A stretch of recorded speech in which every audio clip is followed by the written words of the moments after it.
Okay, so week 3, and today we're going to talk about beginning to awaken to the true cost of addiction. So as we know, addictions are an automatic, natural creation when we have the 4 desires. The desire to suppress your emotion, painful emotion, the desire to deny the emotion, the desire to resist the experience of the emotion, and the desire to substitute an emotion with another emotion that we prefer. So as long as we have those 4 strong desires, we're going to automatically create addictions. It's also about suppressing the fear we have about whatever the trauma is that we need to work through. So, it may not be traumatic, but we learn that we should be afraid of the emotion. We learn to be afraid of grief, to be afraid of anger, to be afraid of fear. So these are all stuff you will learn, or we were forced to suppress when we were growing up. I'm just letting people in, so I'm a little distracted. So that's the overview of addictions. And there is a really good lecture that Jesus had done in 2010. 22nd August 2010. I can't Google search it for some reason. If you go to a website, go to 2010, 22nd August. He talks about the human soul, emotions, and addictions. That's a really good talk about how the emotions are the cause of the creation of addiction. I haven't watched it lately, but I remember being like, I got it when I watched it. And then if you Google search Divine Truth 2014 Assistance Group, you actually get a whole playlist, a YouTube playlist of all the talks where they start with the creation, the denial of real self, creation of facade, creation of addiction, how to challenge. There's a whole list that's really lovely to work through. That's where you get the best work. And so through the process this year, I started to come up with a list of questions to ask in terms of trying to understand the addiction. Because I find myself really uncomfortable, squirmy, pain, just distracting, like, oh, I don't really want to know the true extent of the pain I'm doing through my addiction. And one way to confront that was to make a list of questions.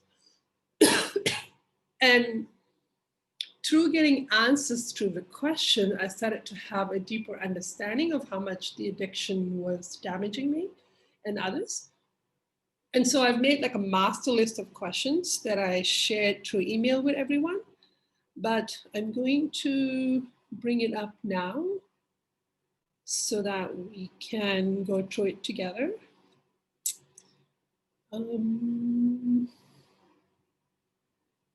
There, can you guys see yeah, okay, I only got 5 faces here I can see now on my screen. So you always want to start with writing down the addiction you're thinking about. Always have like, which addiction are you thinking about? And then you just, even though you may not get answers right away, there's something about the practice of just writing down, asking a question, and waiting for some kind of answer to come up. Thoughts, pictures, memories, images, feelings are the best. I usually ask for truth. I would like to know the truth about this stuff. I usually at least admit to myself that I really don't want to do this. It's very uncomfortable. I'm afraid of what is going to be revealed. I feel helpless. I feel angry. I feel obstinate and rebellious. I will at least get that out of the way, and then I'll start asking the questions. So how did this addiction get created in me? What are the feelings I'm seeking? Why do I want these feelings? These three, the first 3 questions are already quite good. And then I'll ask questions about, how is this addiction affecting me in my health, my energy, my relationship with children, friends, family, with God, with guides, with work, with finances, with my sharing my purpose? Because these are questions asking, how am I affected? But then I also have a list of questions about, how has this affected others? So it gets darker and darker and darker. And I'll share what I did for my addiction to being understood. And got pretty like, oh.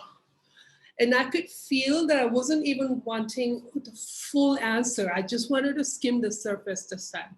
So you can do the same questionnaire for the same addiction repeatedly and get different depth of answers. So then I asked a question about how is it affecting other people? And this time I decided to add the question of how is it affecting other countries, other cultures? How is it disempowering and causing financial hardship for others?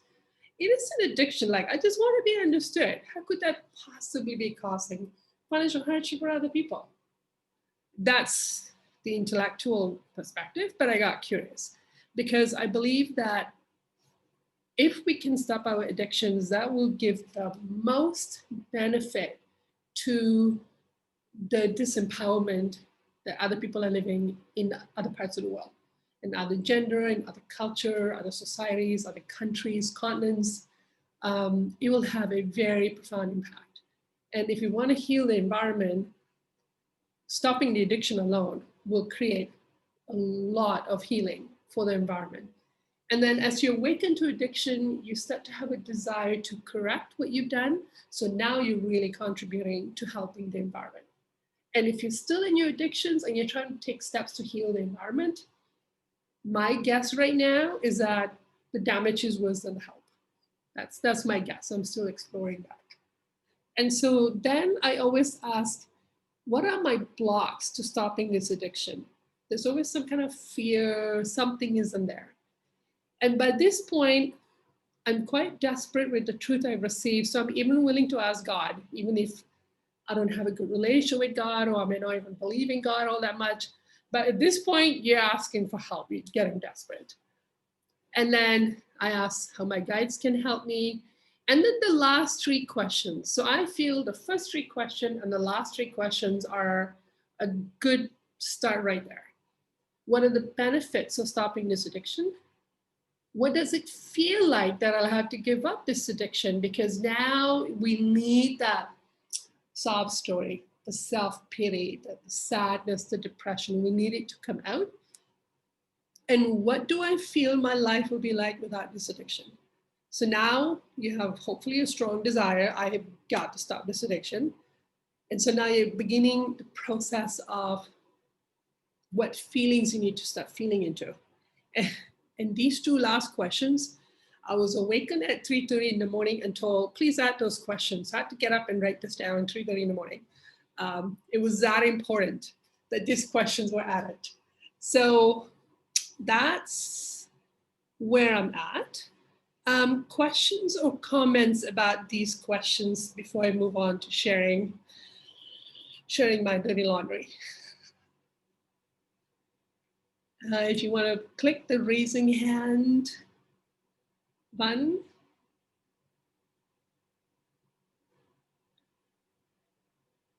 Anyone? Any questions so far? Comments? Oh, what about those who have shared? I'm going to stop sharing so I can see everyone. How about, oh, Casey? Yeah, go ahead. Sorry, I just, something that I thought of that you and Grace and I were doing in quarantine times. Yes. Where we would ask how our addictions were currently affecting the specific, like coronavirus or Black Lives Matter. So we were asking specific events in the world. Yeah. Was another question. Perfect. If there's certain events going on in the world right now that you're feeling like, is there something I can do to contribute to help or to minimize the damage? Then yes, definitely. Thank you for that. And for those of you who have challenged your addictions and have gone through the soul wringing aspect of this, or awakening to addictions, what do you remember it feeling like or are experiencing? Who wants to share? The awakening itself, not the challenging. Lisa? Freedom and more space inside myself, more space. Okay. Yeah, those are the two that pop out. How about when you first realize that this is an addiction and that is damaging you and others, and you start to see what the damage is? Oh, well, I mean, when I started to realize it was an addiction, I was like, oh, shist, I have to give this thing up. And then I got sort of suicidal. There you go. And starting to understand the damage, like it's been happening through the, like midway through the process, or maybe into the challenge, and then is continuing to unfold, like, oh, so that's, whoa, that's been limiting my free will, my, you know, view of like so many things in my life, actually. So, yeah. Yeah, thank you for that. Yeah, the awakened understanding happens throughout the whole process and after. Yeah. I wouldn't even say after. Understanding damage that is doing is part of the awakening process. And so, yeah, you get suicidal. Do you remember why you got suicidal? Is it because you realize, oh no, I'm a terrible person, or because, oh no, I have to give this up, what's the point of life? Which way did you go? Yeah, it was more the second one, that I was going to have to give up. Sorry, I'm just feeling a lot of fear talking in public right now. Yeah, like I was going to have to give up this kind of addiction I was in with these women's spirits, and it was going to expose a lot of probably sadness and stuff in me. Yeah. But now that I'm starting to work through the sadness and the anger layers, it's like, oh, this is doable. What was I so worried about? Okay. It just felt so Okay. huge from the other side when the wall of the addiction was there.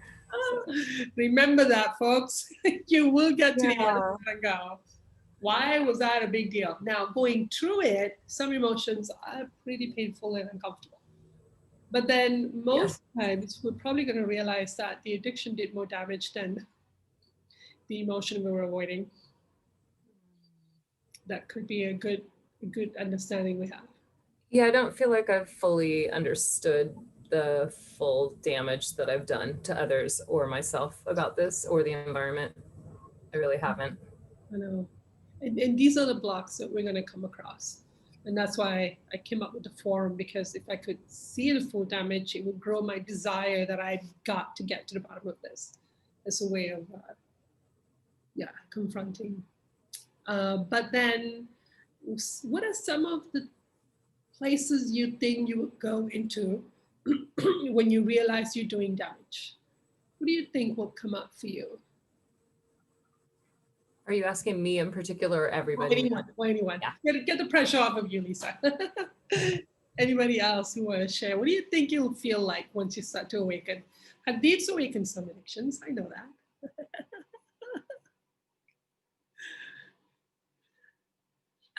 The feelings for me. Yeah, Casey, go ahead. Shame comes up for me. And how do you work with that? How do you work through that? Well, I don't like feeling shame. Yeah. So there's a lot of resistance for that one for me right now. And embarrassment as well. A lot of resistance on that one as well. I'd much rather jump to the grief. Yes. Or try and bypass things. And you can. And then I keep getting law of attraction events where it's like, this is embarrassing. I feel shameful. I hate this. Yeah. So that's where I'm at that point right now. Yeah. You start to feel the, we have facades where we've convinced ourselves that we're this other person, other set of persons. And addiction exposure, you're not. So we're very attached to our facades, and it's shocking to realize that we're this other person that's doing a lot of damage, and we're not the story we've been telling ourselves. We're not the story we've been forcing others to tell us or to agree with us with our facades. It's very jarring, very, very confronting, and very heartbreaking. Like it's shocking. For me, it feels like shock. And then if I really have emotions of self-judgment, self-punishment, self-loathing, which would then make you want to have addictions, then those feelings come up, and then I treat myself very badly.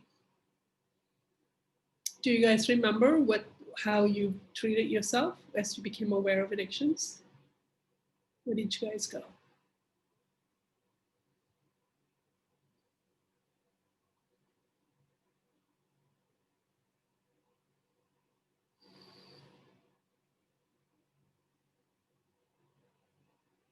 Okay. Oh, Robin, you mute. Were you gonna say something? As I said, it's a pretty quiet group. I would say at first, definitely, I was so surprised when, like, Jesus would tell me something about myself or something. But now I I have less judgment about it. So Nice. Yeah. yeah, so it's not as hard. So there is hope that it gets easier. Yes. Yeah. Yeah. And once you've done one or two and you start to feel the freedom, Yeah. the thing is that once you start confronting your addictions, you're no longer that person. You're already moving away from it. You already have a desire to change. So the worst is already over, but that's when it hits you and you're treating yourself as if Yeah. by the time you wake up, it's already over. So yeah, thank you. So yeah, over time, it's just another addiction. I had so much shock about what I was realizing about myself that I was guided to actually start making a list of my addictions so that I could probably normalize that, you know what, you got a couple of hundreds. It's just a thing to get through. And it helped. It helped me to process it. So it gets really difficult. It gets really dark. So remember that you're here with a group of people that have done a bunch of addictions, and we're here. We're okay. We're happier for it. And you will connect to your true self. You will connect to the hurt child that you are rejecting, because every act of addiction is an act of rejecting the hurt child. Every time you engage addiction, what you're really doing is you're rejecting your real self and the hurt self. So you are reenacting what your environment did to you, which is the act of rejection. So, but this is the dark stuff right here, when you have to awaken. And from Sandy, just give me a minute, call on you. I asked for some help today, going, what can I say today that'll help help us have some courage? So what I got was that the pain of awakening is the process of sensitizing ourselves so that we can more quickly identify addictions. So when you start to get all cringy and like, oh my God, what am I doing? This is awful. Oh, I'm doing all these terrible things. You're actually sensitizing that part in you that is supposed to give you the feedback, oops, you just did damage.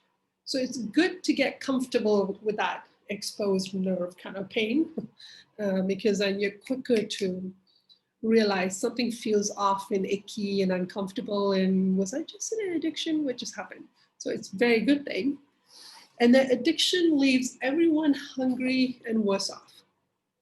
Nobody gets anything out of it, because addiction always involves another person, another environment, an animal. Somebody else is harmed and damaged as well as yourself. And that there's so much happiness in the real self and in engaging your own passions. There are laws in place that governs the rewards that come from connecting to the real self.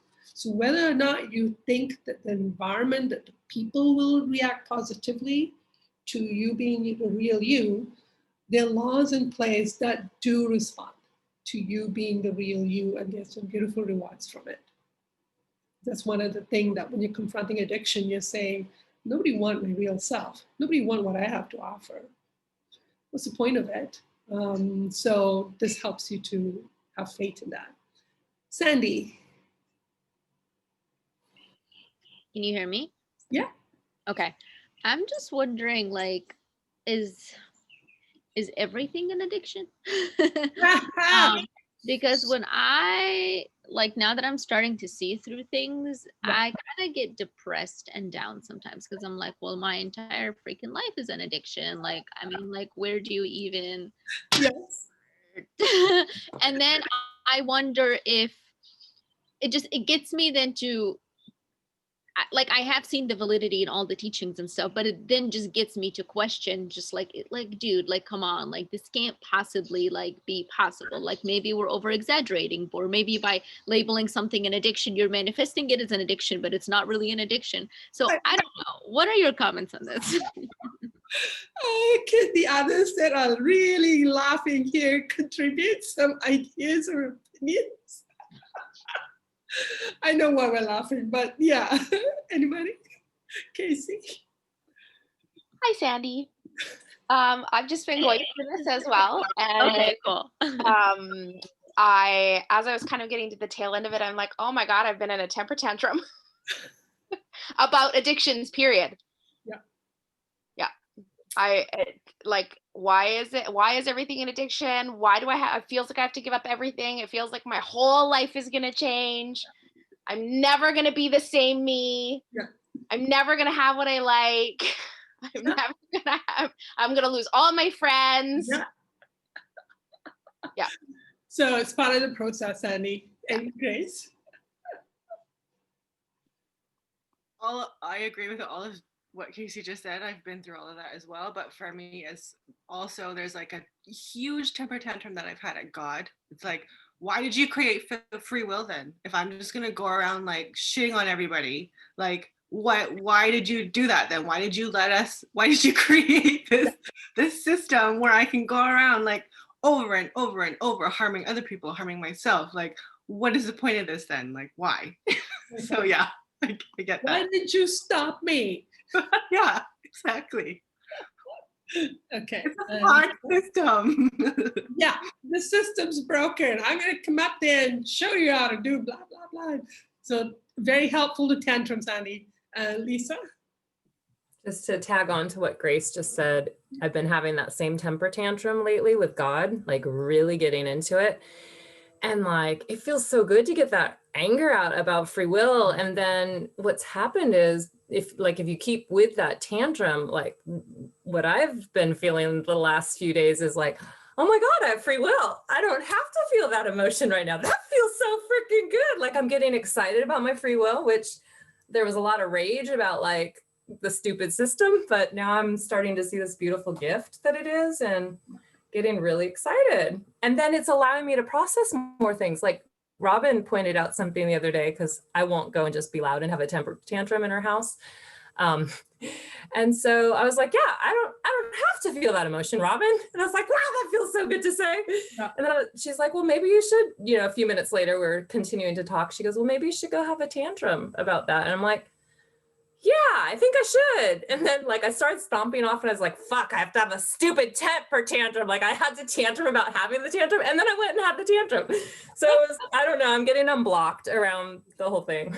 Yeah, thank you. And appreciating free will as a gift. It's beautiful. It's a beautiful gift. So every time you work through a temper tantrum, Sandy, you start to receive a truth about that issue. By having your emotions out, you make room to receive the truth about it.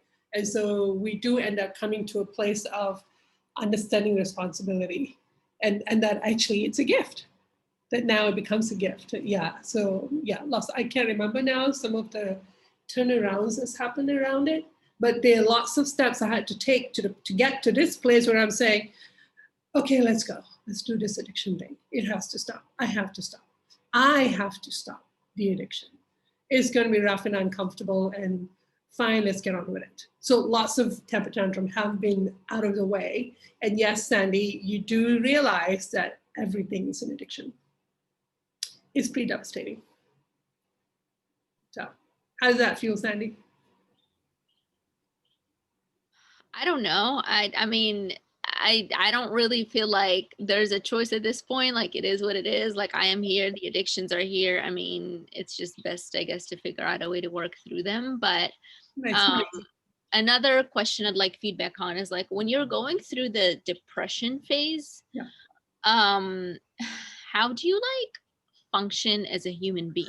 Like how do you like have your like, give yourself the time for the tantrums and the crying and the anxiety and all of it, but then be like, well, I need to like do some work so that I can earn an income and like survive, right? Like, and then I fall into this like, and I've noticed this is a pattern, then I'll fall into the sense of like doubt of like not knowing, because then if I wake up on a day like today and I'm like, I just really don't want to talk to anybody. I just want to have the day to myself. I want to do this session. Like, I just don't.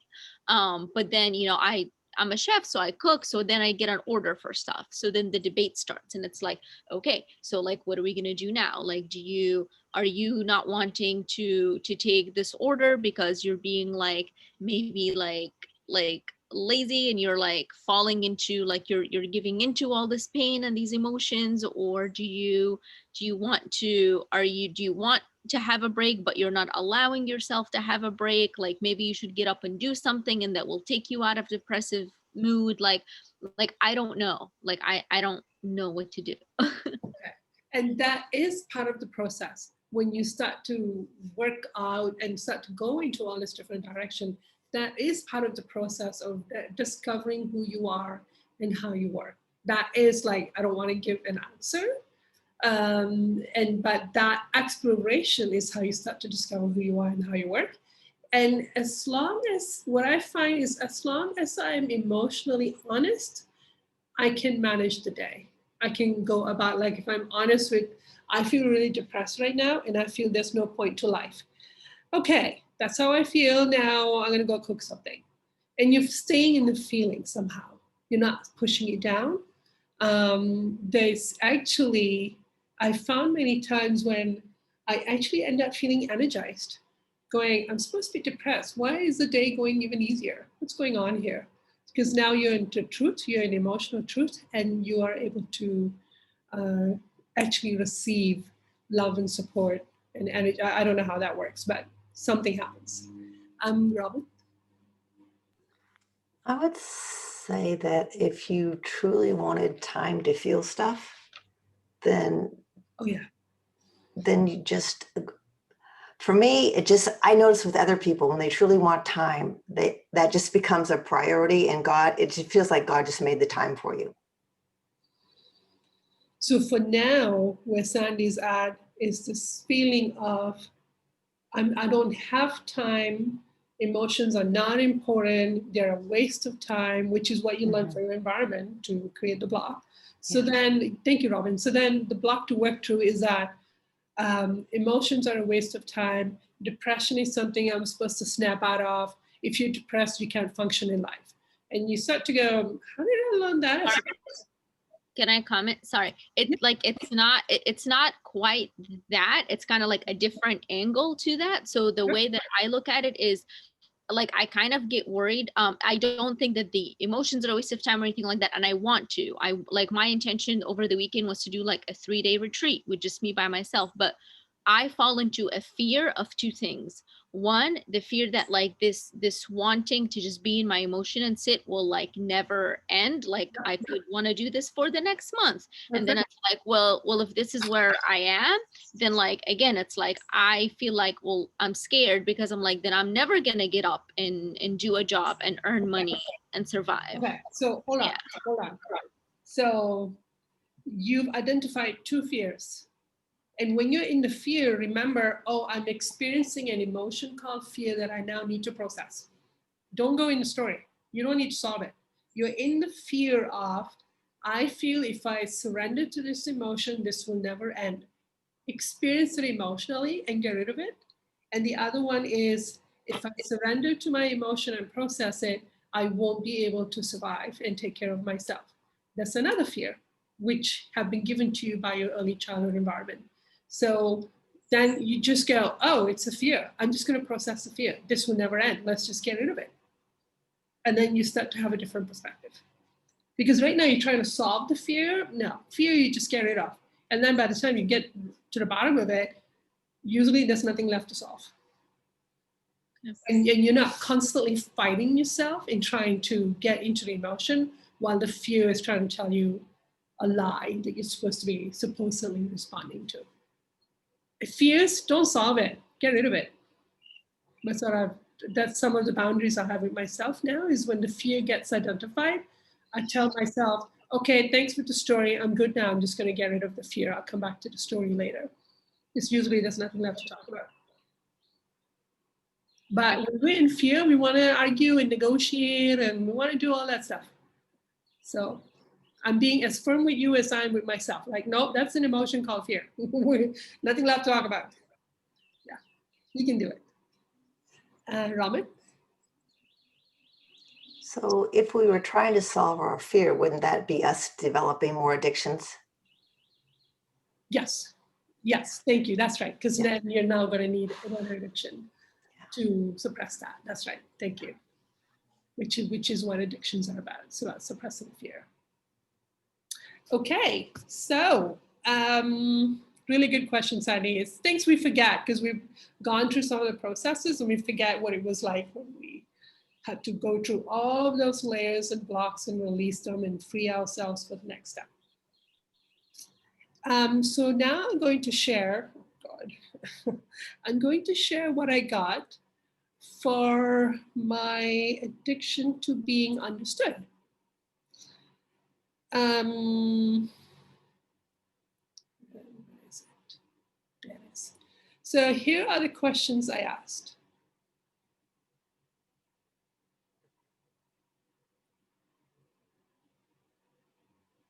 So how did this addiction get created in me?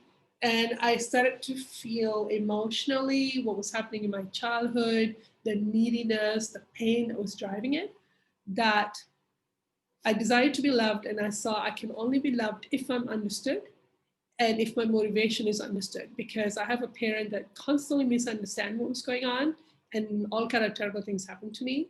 But if I was understood, and so I was seen as the good girl, I meant well, then I can be loved. That was the creation of the addiction.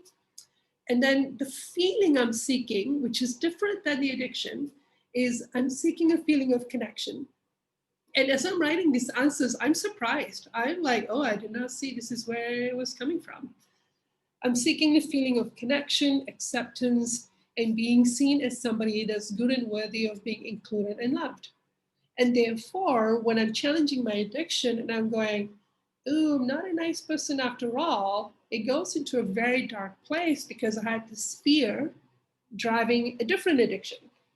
But I have to be a good person or I won't be loved. So that's when things get really uncomfortable and you have to start challenging a whole bunch of different things. And then I ask, how is this addiction affecting me in my health, my energy, my focus, my relationship with, I asked soulmate, even though I don't know who my soulmate is. So I feel empty, I'm seeking permission to be nourished. I feel unworthy of good health and I'm always tormented. There's always this torment going on inside of me. And, you know, I could have received more answers about specific health problems, which is one of my passion going forward, is exactly which health problem is created by the addictions. Because most of your health problems as an adult, I want to say all, are a compensation of addictions, as well as a long-term effect of the breakdown of the body from all the emotion being held in. So I wouldn't say all, but it's a big combination. With my energy, I was surprised to receive the answer that I don't have self-acceptance and that depletes my energy. That was again like, I didn't see that connection. And I am not very focused in whatever I'm doing because I'm constantly trying to work out how to be understood when I'm communicating with people, and my work is in communicating with people all the time. So a lot of energy get invested in trying to be understood, which I thought was me trying to rehearse how to teach. I've told my friends before, I spend half the day trying to figure out how would I teach this material? How would I teach? How would I outline? How would I develop my work? But now I'm thinking, no, that's the addiction. My biggest investment of energy has just been in addiction. So, my relationship with potential soulmate is I'm touchy and sensitive, and I'm ready to snap if I think someone misunderstands me, especially if it's supposed to be your partner. And my relationship with my children, heartbreaking. So my children always struggle to understand me. It's an interesting law of attraction that I've been misunderstood. That's the emotion. So my law of attraction is always trying to recreate that pain of being misunderstood. And so I am being misunderstood, and my communication is such that I don't really make sense. Like it's just not coming out right because I have all these fears inside of me. So I'm just beginning to recognize that, you know, my tiny little children have to work hard in trying to understand what on earth am I talking about this time? Like we just laugh about it now, but it's like, My son have said, it takes me a second to realize which tangent you're on this time, Mom. Like what, you start talking in the middle of a thought that you think we've been listening to you for the past 5 minutes and we have no idea what you're talking about. So they always have to jump and guess what I'm talking about, just so they can help me feel understood. So there's no room for them. It's fortunate that they think it's funny, but I've got to, it gets difficult. As well as my friends, they've also learned to match or adapt to my kind of a mind level insanity. So I'm very, very grateful for that. And if you have questions, I won't be able to see everyone. You're gonna have to do the clicker, but I did see you, Lisa. Do you have a question? No, you're okay? Okay. My relation with family members is being misunderstood. I'm actually estranged from my family. My relation with God, this got interesting. I feel that if God really understood me, she wouldn't have given me the life I had. So that's like, oh, that's some grief there. And I don't trust my guides, which was a bit of a surprise. With my work, I'm pushy because I need to be understood. So I'm very pushy in expressing my ideas. And finances, I don't have self-approval and self-acceptance. And because the addiction is covering over the pain, I don't even know that I don't have self-approval.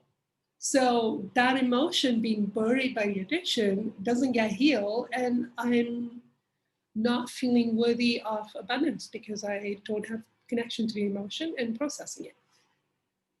And then I started to ask, okay, enough about me, because addictions are narcissistic. How is this affecting other people? So it's very confronting when you ask about your kids.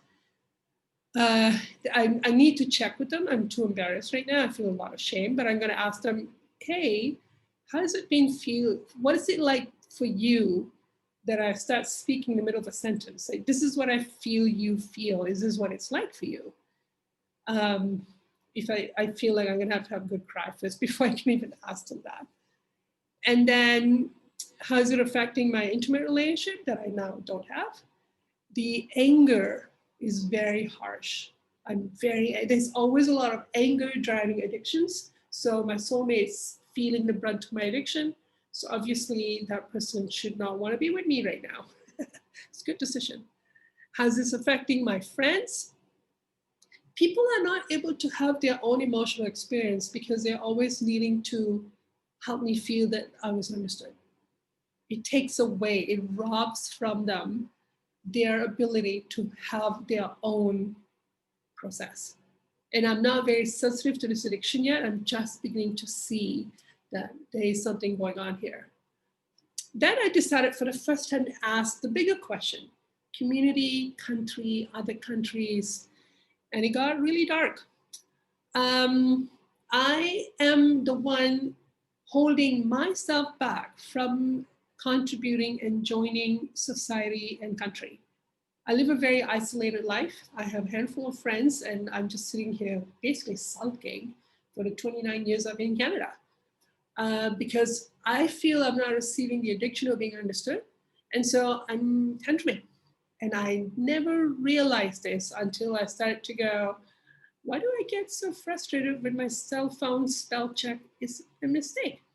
Something so innocent and simple, and it's opened up this whole thing.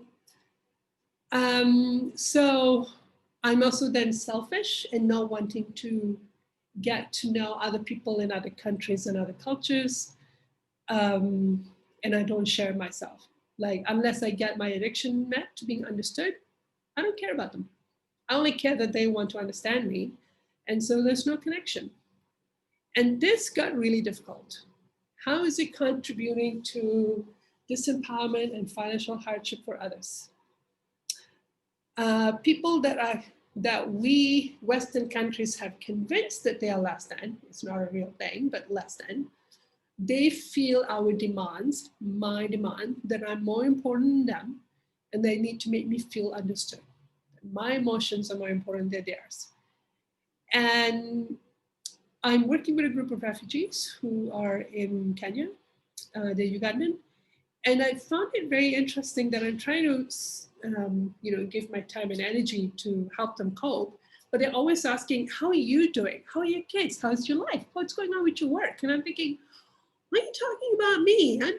I'm in a developed country. Like this is, I can't, no. How are you doing? Did you get enough food today?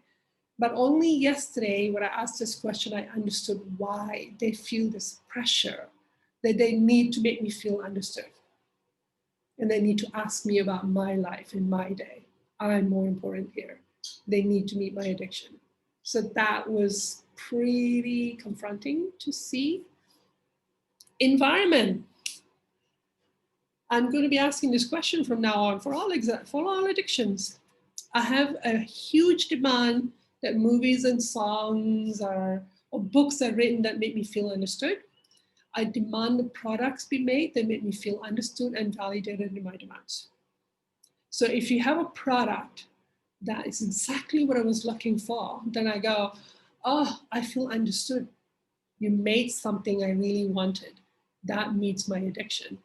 So now I'm thinking, this is getting really dark. So I'm justifying other addictions just so I can feel understood. Like this is a new awareness, but it's gone really confronting. I've never asked this before. It's gone really confronting that the consumerism and the cost it has on the environment is based on this one addiction I've explored, which is about making me feel understood. In one of my blocks, I feel I won't get my desire unless I'm understood. So these are the emotions I need to experience so I can let myself tantrum, like Sandy was saying. But how am I ever get anything if I'm not understood? I'll never get anything. I'll feel rejected. I feel I won't be able to cope with the emotion of rejection. I feel I'll be alone and unwanted and out in the corner and nobody know I exist. And I felt fear of processing this strong emotion. So again, something to process. And then how can I challenge this addiction? So by now you're getting desperate. You're like, oh my God, I gotta do this like yesterday. Ask to see how I'm damaging others in interaction due to my addiction. And then choose to understand others and not ask to be understood. Because when I'm making the effort to understand others, my addiction isn't getting met. And that then challenges the emotion. It challenges the pain, challenges the anger. You start to feel needy and empty, which is exactly what you want. So that's what I was given. How can God help me stop engaging this addiction? I felt that by asking all this confronting question, I connected to emotional truth. So by the time I asked that question, I actually felt love and comfort and support. Like it ended up turning around to becoming this beautiful thing. So pray to God to help me understand his and her ways. Pray to God to help me understand others. Ironically, when I deeply understand others, I feel connected to them and then I open to them. And this way, others can choose to give me the gift of connecting. And when I pray, God, how do you feel about the situation or the person? Which is a prayer I was encouraged to do a couple of years ago. I've been doing it off and on. God, how do you feel about this? God, how do you feel about that person? I'm actually asking to understand. And I always enjoy that connection. I always love how I feel and what I receive from asking those questions. So I have a deep desire to understand, but it's now in the addiction form. And then how can my guides help me? I could feel their joy and their lightness. They're like, we understand you way, way more than you think, than even you understand yourself. And we wish to share that with you. And then they ask me to try to understand them and try to understand others because that creates connection. People that are in addictions and not in their feelings cannot understand others. So I need to have compassion and acceptance for people who don't understand me, to forgive that I wasn't understood. And what are the benefits? Good questions. You gotta end with a little bit of sweetness. What are the benefits of stopping this addiction? I will feel deeply connected and understanding of the world and God, which will make me feel secure, make me feel that I belong. And I will enjoy very much giving people opportunity to have their own experience of connecting with me and with truth and with their own emotion. I will feel more willing to share myself with the world, and everyone will benefit. I'll be able to share my own understanding of the world and of myself without any expectation. I don't need to be understood. I only need to share myself as I am in my emotional truth. Know thyself seems to be what this is about for me. And then I ask, okay, what will it feel like that I have to give this up? And you want to be real. I feel I'll become insignificant. I will have to give up feeling like I matter. I feel sorry for myself, and I did. I feel like I'm giving up ever being loved. I feel like I'm making a huge sacrifice giving this up, like a lot of self-pity coming up. Please don't judge it. And what do I feel my life will be like without this addiction? It's going to be small and empty. No one will notice me anymore. I'm angry that I can't expect to be included in life. I'm angry that this one desire is so damaging and I'm going to have to give it up. Like, oh, really? This one addiction? Look at the damage. And I'm mad about it. I'm not even feeling compassion about it. I'm mad that this is happening and now I'm going to have to feel about it. So that's a tantrum. And life is cruel and it's taking away everything that feels so good and necessary, which is what Sandy was referring to earlier. So this is how far I've gone in exploring the questions. You don't have to answer all questions. The first three and the last three are pretty good, but I like to understand. And so I like asking questions and trying to get a fuller picture of how everything comes together. And then I love sharing it. So as I'm already exploring this, I'm already beginning to get a sense of my nature and appreciating it. It's kind of fun. Whew, okay. How did that go for everyone? What are your feelings about that?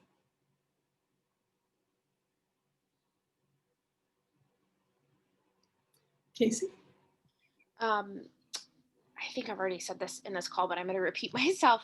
Yep. I love that you've added questions about the environment and how the addiction is affecting in that way. Yes. Because I am still very much in denial about that part. Yeah.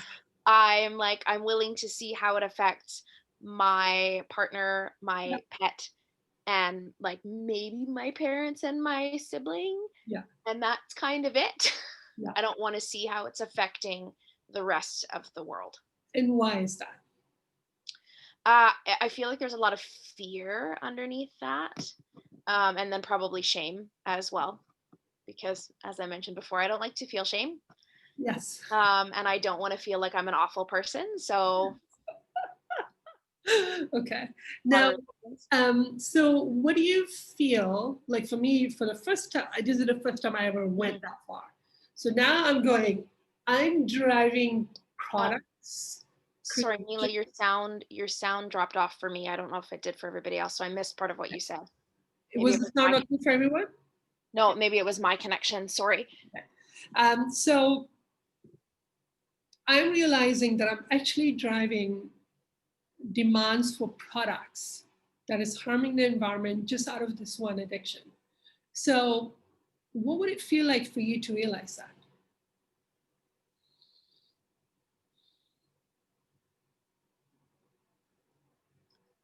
Pretty devastating, I think. Okay. Yeah. Okay. And why would it feel devastating?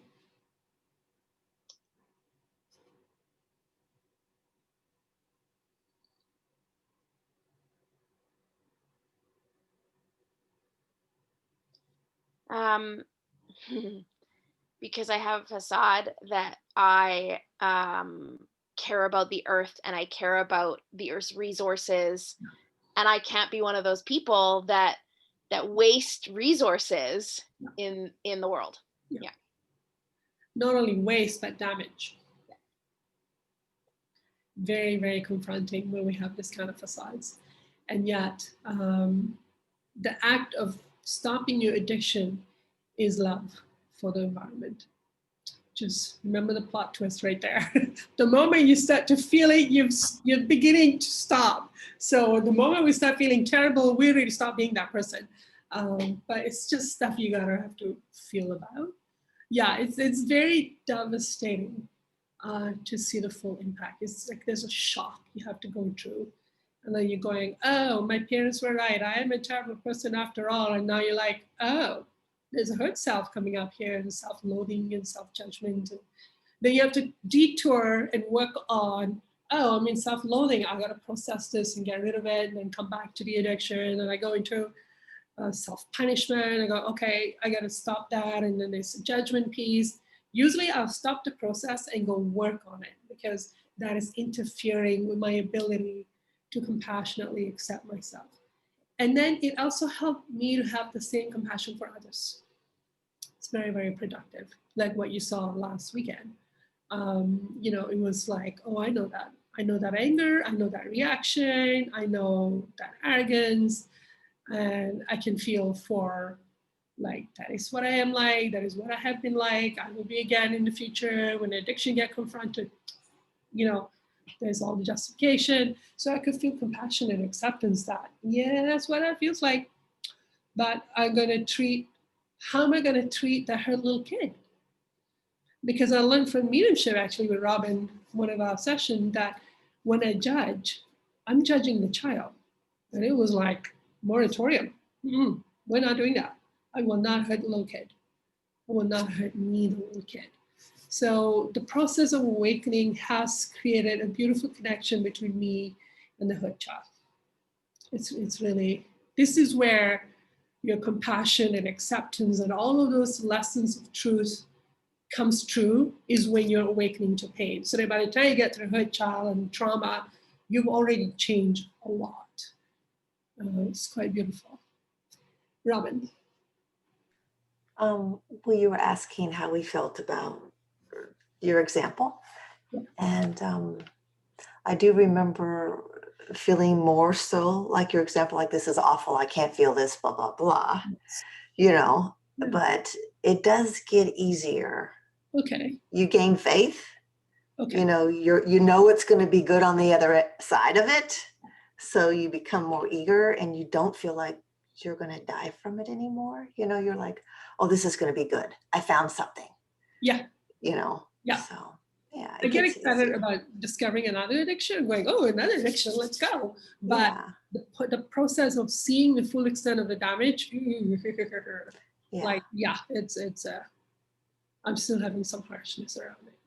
Yeah, instead of compassion. Yeah. So each of those pieces you gotta heal and uncover and reverse, because then when you get to the next addiction, like Robin now, you just go straight through. You don't have to keep battling yourself the whole time.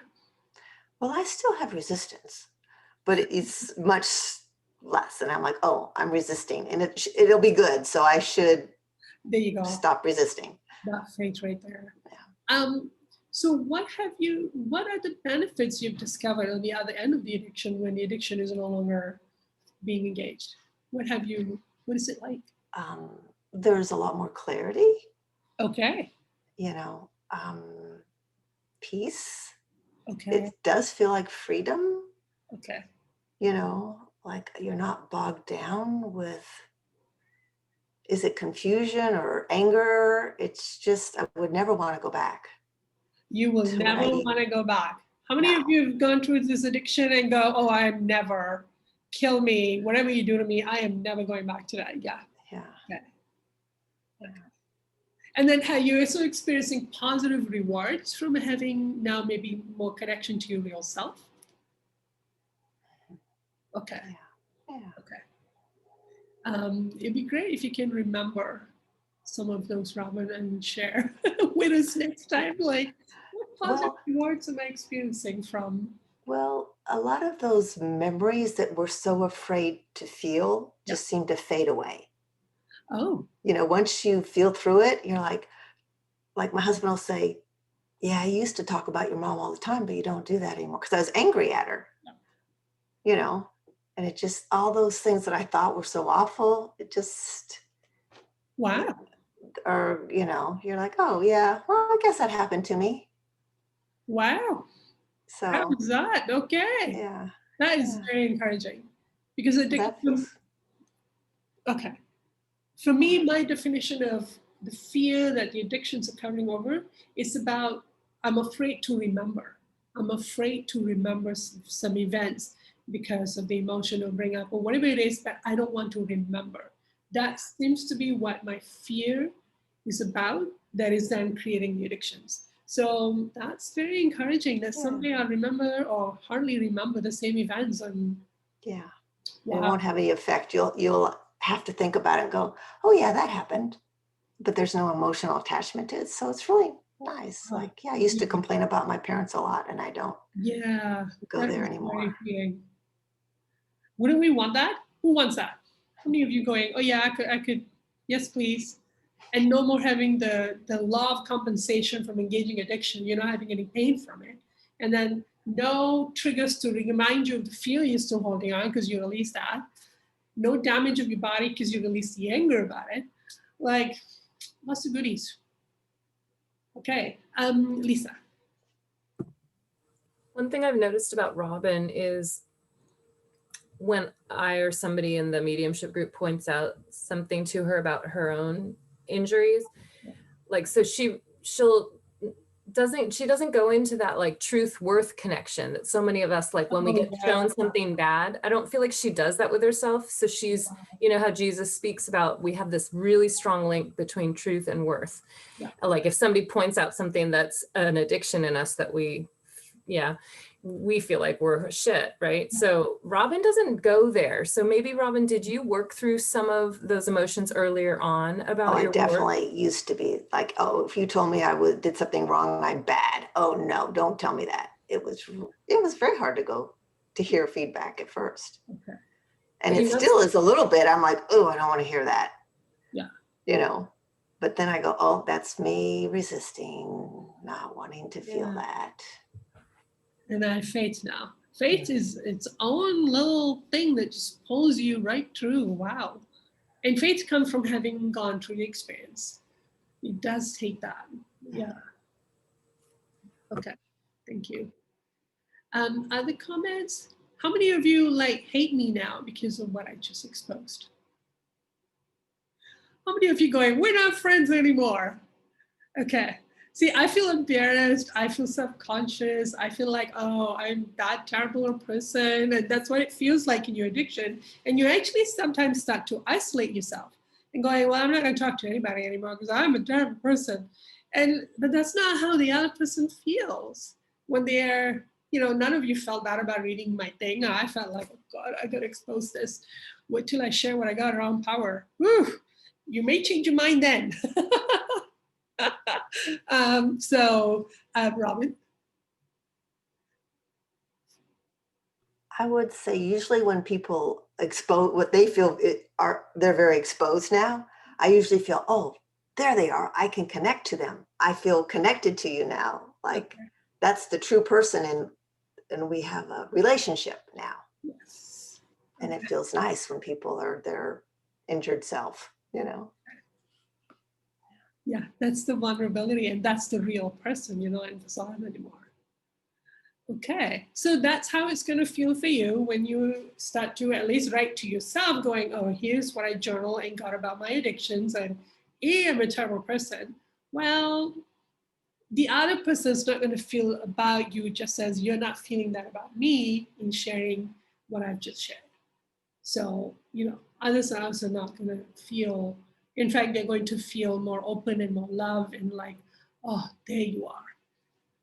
It's kind of how many of you actually feel more open or connected to me from sharing? Okay. All right. Wow. Thank you. That's a gift. And you also start to see that's a gift. I can't demand people connect to me, but when they do, they give me a gift. And you feel very, humble and grateful and receptive because you recognize the gift that's been given. Yeah. So that's the gist of it for today. It's a tough one to go, okay, this is where you start to confront your addictions, and then confront as in you got to start recognizing it. And one of the prayer you can actually set, I should write in the form, is you can actually ask, please help me feel every time I engage this addiction.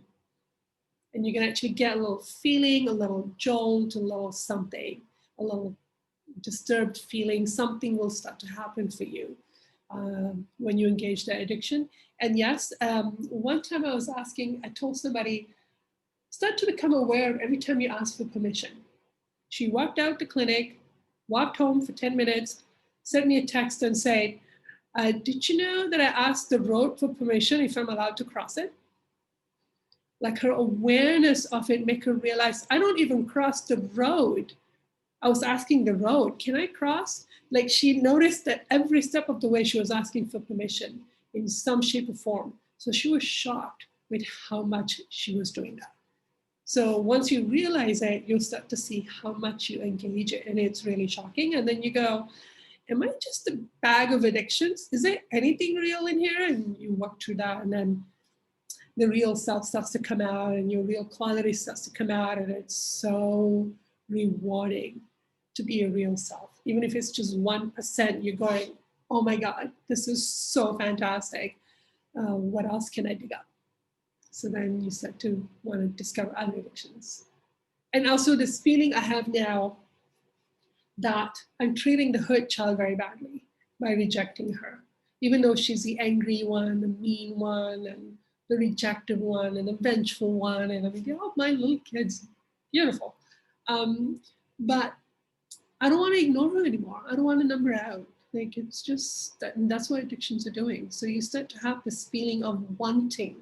I'm having a desire to find the hurt child and to start to build that relationship.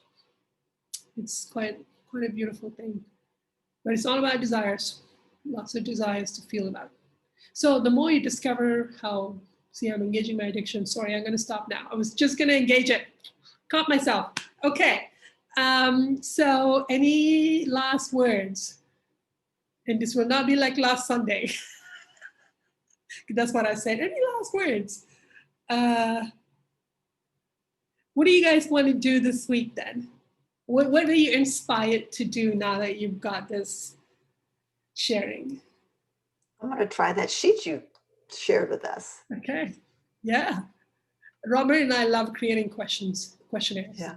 And then Lisa has created a questionnaire that I'll probably share next week or the week after, challenging addiction. Then she's created like a whole set of forms on how to journal while you're challenging the addiction. So We've created it. Hermail and I both created it. Yes, we both put effort into this project. But she created a form, and I have no gift in that area. So I love it. We did it together. Thank you. So what else are you feeling inspired to do, everyone?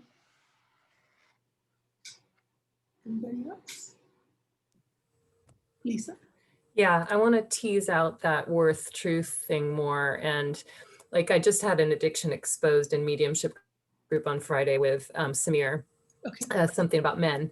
And like I went into kind of self-attack, being a horrible person. It's like, okay, so this is something that's an addiction in itself, or that's something in what my parents did to me when something was pointed out. And I need to tease out that one, because that one seems like it'll come up every single time an addiction's exposed. Right.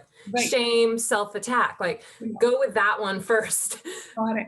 Yeah. So that's what I'm going to. Excellent. You kind of go, oh, this emotion keeps coming in the way. You can actually go, am I addicted to self-judgment? Is that an addiction? Am I addicted to shaming myself? Maybe that's the addiction to explore. Right. And part of what's been coming up for me is, oh, I learned to do this because I got less attack from my mom once I started doing this. Like I just showed her, I'm a horrible girl. I hate myself. And then she would stop. And so I'd prefer to have it at my own hands than receive that intense pain from her projection. So you can have some sense of control. It's control. Yes. But it's a chosen addiction. It's an addiction pattern that now is in play when any new truth is exposed. And I'm just like, wait. And I catch it pretty quickly and I go, stop. But still it's there. Like there's a hurt child to expose around that. There's an addiction in that. Addiction. So Self-judgment addiction, self-loathing addiction. Self-attack. Go through that, yeah. Mhm. Yeah. Yeah. Okay, that's brilliant. Anybody else? Was this inspiring you to do? Robin? No? Oh, sorry. Your box lit up, so I was like, oh, she want to say something. Okay, it is terrible, and I'm trying to make you all feel better, which I shouldn't. It's a terrible phase of the addiction process. It's probably the most difficult thing you will do in the whole process. And the way Jesus explained it is that you're still awakening to your sin, but you're still in your sin, and you can't feel God's love and support yet because you're in this no man's land. It's the most difficult part of your journey. It's also the most educational phase. You start to re-educate yourself. Like I'm always telling the little me. Now when I want power, I feel the little me who's going, I want power. And I can tell her, it's not real. There's no such thing as power. Or I want to feel more important than others. And I go, yeah, that's not a thing. It doesn't exist. It's like now when I think about superiority, I'm like, it's not even real. It's not what? It's manufactured. So it's nice that the feeling has sunk in, going, that's not really a thing. But there's a conversation, there's a negotiation, and there's a lot of education that happens in this phase that is very, very beneficial in its own way. So be brave. You can do it. You're here with people who've done it, are doing it, will be doing so soon. Okay. So next week, we're going to talk about our blocks to confronting addictions, because now you're going to start to feel some blocks. See if there's a lot of material that we need to discuss. Otherwise, we can start to talk about how to confront addictions. So we'll see which way we go. I'll prepare for both. All right. Happy Canadian Thanksgiving to the Canadians. See you guys next week.